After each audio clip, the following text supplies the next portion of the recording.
नमस्कार दोस्तों। How to develop an iron will. For reference मैं ये बताना चाहता हूँ कि ये वो वाली विल नहीं है जो कि लोग छोड़ के जाते हैं आफ्टर देयर अनएक्सपेक्टेड डिमाइस, कि उनके एसेट्स किसे मिलेंगे या फिर कितना परसेंट ऑफ एसेट किसे मिलेगा, किसके पास जाएगा।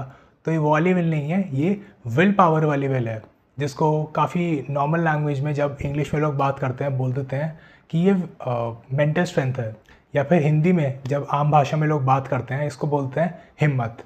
तो इस हिम्मत को अपनी लाइफ में कैसे डेवलप करें, अपने अंदर और हिम्मत कहाँ से लाए, इस चीज़ को समझने के लिए मैं ये बताना चाहता हूँ कि ये जो पर्सपेक्टिव है ये स्टोइक फिलॉसफी के ऊपर बेस्ड है। जिसका मतलब कि ये लाइफ में अप्लाई करना इतना सिंपल नहीं होगा, क्योंकि रियलिटी पे फोकस है, ये ट्रुथ पे फोकस है। तो शुरू में अप्लाई करने में थोड़ी दिक्कत आ सकती है, लेकिन जैसे जैसे आप इसे अपनी लाइफ में अप्लाई करेंगे, कॉपी पेस्ट करेंगे, तो आपको रिजल्ट्स मिलने शुरू हो जाएंगे। It is not an easy path but it is a rewarding path. So अपनी लाइफ में हिम्मत को डेवलप करने के लिए या फिर और हिम्मत डेवलप करने के लिए पहली चीज़ जिसको आपको समझने की ज़रूरत है, जो कि है you need to start viewing things and situations how they are, not how you expect them to be. इसका सिंपल मतलब है कि आपकी लाइफ में कुछ भी सिचुएशंस आती हैं, कुछ भी आपके साथ कोई इंसिडेंट होता है, कुछ भी होता है, आपको उन्हें रियलिटी में आके देखना है। जो चीज़ जैसी है आपको उसे वैसे देखने की ज़रूरत है, ना कि ऐसे कि जैसे आपने एक्सपेक्ट करी थी उस चीज़ को। अपनी एक्सपेक्टेशंस को आपको थोड़ा साइड में रखने की ज़रूरत है, क्योंकि expectations are not something good. Let's say आपने एक्सपेक्ट किया था या फिर आपने ये गोल बनाया था कि आप 35 की एज से पहले अपना घर ले लेंगे अपनी प्रेफर्ड सिटी में, और काफ़ी लग्जूरियस इंटीरियर होगा आपके घर का, और आप काफ़ी सारी चीज़ें सोचते हैं, आपने काफ़ी सारी चीज़ें सोची थी अपने बारे में कि आप ये करेंगे 35 से पहले अपने घर में ये करेंगे। लेकिन जब आप रियलिटी में आते हैं, आप ये देखते हैं कि आप किसी और सिटी में हैं जहाँ पे आप रहना भी नहीं चाहते। अपनी जो जिस सिटी में आप रहना चाहते हैं, अपनी प्रेफर्ड सिटी में आप नहीं हैं अपनी जॉब की वजह से, और आप एक इनफैक्ट अपने घर में नहीं रह रहे, आप एक रेंट के घर में रह रहे हैं। और जब भी जिस महीने आपका खर्चा बहुत ज़्यादा हो जाता है, या फिर जो 2-3 महीने होते हैं, वो जो क्वार्टर होता है, उस टाइम में आपका जो काफ़ी ज़्यादा खर्चा हो जाता है, तो आपके लिए रेंट पे करना भी काफ़ी मुश्किल हो जाता है। और फिर जब ये आपके साथ आपको जब ये रियलिटी हिट होती है, जब आप ये रियलाइज़ करते हैं कि ये रियलिटी है, और जबकि आपने कुछ और एक्सपेक्ट किया था इस एज में होने के लिए, कुछ और आपने प्लान किया था अपने लिए, तो जब आप या फिर कोई भी इंसान जो ऐसा प्लान करता है और वो प्लान चीज़ें नहीं होती, तो वो एक विक्टिम माइंडसेट में चले जाते हैं। वो अपने आप को ऐसा बोलते हैं कि वाई मी, मेरे साथ ही ऐसा क्यों होता है, हमेशा मेरे को ये ऐसी सब चीज़ें क्यों फेस करनी पड़ती है। तो आपको इस माइंडसेट में ना जाके आपको रियलिटी पे फोकस करना है। आपको अपनी रियलिटी को एक्सेप्ट करने की ज़रूरत है, और अपनी जो एक्सपेक्टेशंस हो उसको साइड में रखने की ज़रूरत है। क्योंकि जब आप इन एक्सपेक्टेशंस को अपने साथ लेके चलेंगे, और एक्सपेक्टेशंस आपकी किसी और से भी हो सकती हैं, अपने को किसी को वर्कर से हो सकती है, किसी से भी हो सकती है, आपको इन एक्सपेक्टेशन को साथ लेके नहीं चलना। क्योंकि ये जो एक्सपेक्टेशंस हैं these are not real, this is something superficial, और ये सिर्फ ये सोच है, ये एक भ्रम है, इसको हम बोले तो ये कुछ सच नहीं है। तो अगर आप इनको साथ लेके चलेंगे तो आपको हमेशा एक अपने आप में एक वल्नरेबिलिटी फील होगी।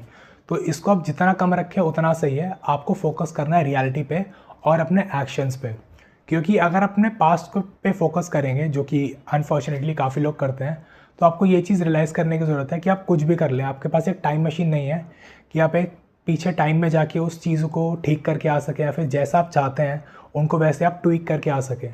तो ये पॉसिबल नहीं है। और अनफॉर्चुनेटली फ्यूचर का भी आप ज़्यादा कुछ नहीं कर सकते, जो होना है वो होके ही रहेगा। लेकिन आपके हाथ में जो है, या फिर जिस चीज़ पे आपको फोकस करने की ज़रूरत है, वो है आपका प्रेजेंट। और अगर आप अपने प्रेजेंट पे फोकस करेंगे और उस पर अच्छे से मेहनत करके, उसमें अच्छे से जो की चीज़ें करने की ज़रूरत है, जो भी सही एक्शन लेने की ज़रूरत है, आप वो सही एक्शन लेके, वो सही काम करके अपने फ्यूचर को भी इंश्योर कर सकते हैं। लेट्स से आप अपने फ्यूचर में कुछ अचीव करना चाहते हैं, एक घर की बात कर लेते हैं। आप एक घर अचीव करना चाहते हैं, तो आपको अपने प्रेजेंट में कुछ चेंजेस करने पड़ेंगे। आपको सेविंग्स करने की ज़रूरत है, आपको पैसिव इनकम क्रिएट करने की ज़रूरत है, और आपको अभी से स्टार्ट करने की ज़रूरत है सेविंग्स की, या फिर वो इस बारे में सोचने की कि फ्यूचर में जब आप घर लेंगे तो आपको अपने आप को कैसे प्रिपेयर करना है। आपको अपने आप को एक ऑनेस्ट फीडबैक देने की ज़रूरत है। लोग अपने साथ ऑनेस्ट नहीं होते, एक अब ऐसे बोलते हैं, इस माइंडसेट में चले जाते हैं, YOLO you only live once, जो कि अच्छा भी है, लेकिन काफ़ी लोग इसे एक एक्सट्रीम में ले जाते हैं कि वो अपने फ्यूचर को भूल ही जाते हैं। वो सोचते हैं कि यू ओनली लिव वंस, तो आज प्रेजेंट में हमें सब कुछ करने की ज़रूरत है। लेकिन अगर आप फ्यूचर में के लिए नहीं सोचेंगे तो फ्यूचर आपके लिए कभी इंश्योर नहीं हो सकता। तो इसलिए प्रेजेंट पे फोकस करें, प्रेजेंट में प्रोडक्टिव रहने की कोशिश करें और एक अच्छी लाइफ जीने की कोशिश करें। एक अच्छी लाइफ, एक हेल्दी लाइफ में बैलेंस क्रिएट करने की कोशिश करें और अपने साथ ट्रुथफुल रहें। अपने आप को एक सही फीडबैक दें, एक ऑनेस्ट फीडबैक दें, क्योंकि अगर आप अपने साथ ऑनेस्ट नहीं होंगे तो आप शायद अपनी लाइफ में ज़्यादा चीज़ें अचीव नहीं कर पाएंगे। फिर आप हमेशा एक मीडियोकर बन के रह जाएंगे, एक ऐसे इंसान बन के रह जाएंगे जो कि एक काफ़ी वल्नरेबल है और अपने आप को एज अ वीक इंसान आप देखना शुरू कर देंगे, क्योंकि आपने कभी अपने आप को एक ऑनेस्ट फीडबैक दिया ही नहीं, आपने कभी रियलिटी को फेस किया ही नहीं। आप हमेशा चाहते थे कि चीज़ें ऐसी हों, आप हमेशा चाहते थे कि आपके साथ ये ना हो वो ना हो, लेकिन आप उसका कुछ अनफॉर्चुनेटली कर नहीं सकते। लाइफ इज़ डिफ़िकल्ट, क्योंकि लाइफ में आपके साथ अनफॉर्चुनेट चीज़ें भी होंगी, फॉर्चुनेट चीज़ें भी होंगी और इवन अनएक्सपेक्टेड चीज़ें भी होंगी। तो आपके पास सिर्फ एक ही तरीका है जिससे आप एक आयरन विल डेवलप कर सकते हैं। आप अपने अंदर और हिम्मत ला सकते हैं, या फिर इसे मेंटल स्ट्रेंथ भी बोल सकते हैं। सिर्फ एक ही तरीका है, जो कि है every day you have to show up with the best version of yourself. आपके पास सिर्फ यही तरीका है। आपके साथ कुछ एक्सपेक्टेड हो, अनएक्सपेक्टेड हो, कुछ ख़राब चीज़ें हो, कुछ इंसिडेंट हो जाए जो कि आपने एक्सपेक्ट नहीं करा था, आपको फिर भी अपने बेस्ट वर्जन के साथ उसे फेस करने की ज़रूरत है। और आपके पास सिर्फ यही तरीका है और एक ही तरीका है जिससे आप अपने अंदर एक आयरन विल को डेवलप कर सकते हैं, अपने अंदर और हिम्मत को डेवलप कर सकते हैं। क्योंकि अगर आप ऐसे किसी वीक माइंडसेट में चले जाएंगे, या फिर ऐसा आप सोचेंगे अपने बारे में कि आप इस चीज़ को, या फिर किसी शॉर्ट टर्म प्लेजर के लिए आप उस चीज़ को डील करने की कोशिश करेंगे, या फिर ऐसा कुछ करेंगे कि कुछ आप एक इंस्टेंट ग्रेटिफिकेशन मिल जाए आपको, या फिर ऑल टुगेदर आप उस चीज़ को कुछ ना कुछ करके अवॉइड कर सकें, तो आपको ये चीज़ समझने की ज़रूरत है कि आप जितनी भी चीज़ों को अवॉइड करने की कोशिश करेंगे या फिर ट्राई करेंगे, कभी ना कभी घूम फिर के आपको वो चीज़ को फेस करना ही पड़ेगा। सो इट्स बेटर कि आप सारी हिम्मत के साथ या फिर अपने बेस्ट वर्जन के साथ उस चीज़ को फेस करें और अपने अंदर एक्स्ट्रा कॉन्फिडेंस जो वो चीज़ को फेस करके आप में डेवलप होगा, आप में आपको बेटर फील होगा जब आपके पास वो कॉन्फिडेंस होगा, जब आपके पास इतनी हिम्मत होगी, जो कि धीरे धीरे डेवलप होगी ऑफ कोर्स।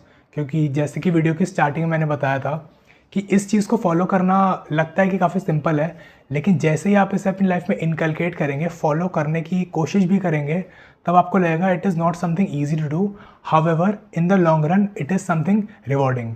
तो इस चीज़ पे फोकस करें। और अगर आप भी ऐसी किसी सिचुएशन में हैं या फिर ऐसी किसी विशियस साइकिल में हैं जिससे आप बाहर निकलना चाहते हैं और एक बेटर इंसान बनना चाहते हैं, जो एक अपने मिशन की तरफ, अपने एक सही माइंडसेट की तरफ जाता है और टैंजिबल चीज़ों पर फोकस करता है, तो आप मुझे व्हाट्सएप पे रीच आउट कर सकते हैं।